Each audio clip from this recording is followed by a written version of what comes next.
বিহু যিটো ভোগালী বিহু পৰম্পৰা এইবাৰ আমাৰ ৰাইজে উলহ মালহে পাতিবলৈ আগবাঢ়ি আহিছে। গতিকে সকলো ডেকা জীয়ৰী সকলোৱে বিহু আদৰণি যিটো প্ৰস্তুতি আৰু অলৰেডি আমাৰ এইবাৰ ষ্টেজো বনাইছে। এবাৰ আমাৰ বিহুৰ অলপ বিশেষ আকৰ্ষণ হিচাপে কিছুমান আমাৰ স্থানীয় শিল্পীৰ দ্বাৰা পৰিৱেশন কৰা হ'ব। আৰু আমাৰ যিটো পৰম্পৰা এই ভোগালীৰ আমাৰ 3টাকৈ মেজি আমি জ্বলোৱা হয়। এটা মানে সৰু মেজি থাকে আৰু 2টা আমাৰ ডাঙৰ মেজি।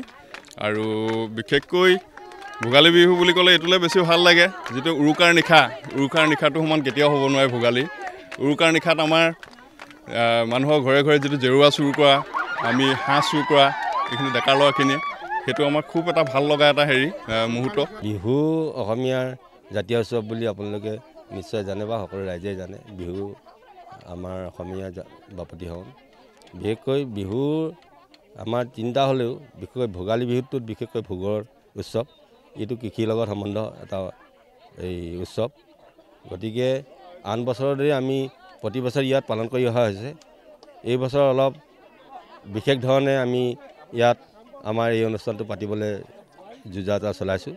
তাৰ প্ৰস্তুতি হিচাপে প্ৰায় ৰাইজে ধৰক হাতে কামে লাগিছে আৰু জীয়ৰী বোৱাৰীসকলে ফূৰ্তিতে অলপ নাচ গানো কৰিছে।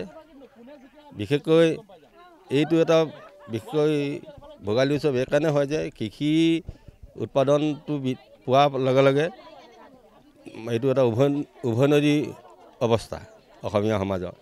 গতিকে ইয়াত ৰাইজে ধান শাকে পাতে মাছে গাখীৰে সৈতে উভৈনদী হয় এইটো সময়। গতিকে এই ভোগালী অনুষ্ঠানটো অন্যান্য উৎসৱকেইটাতকৈ বেছি আকৰ্ষণীয় হয়।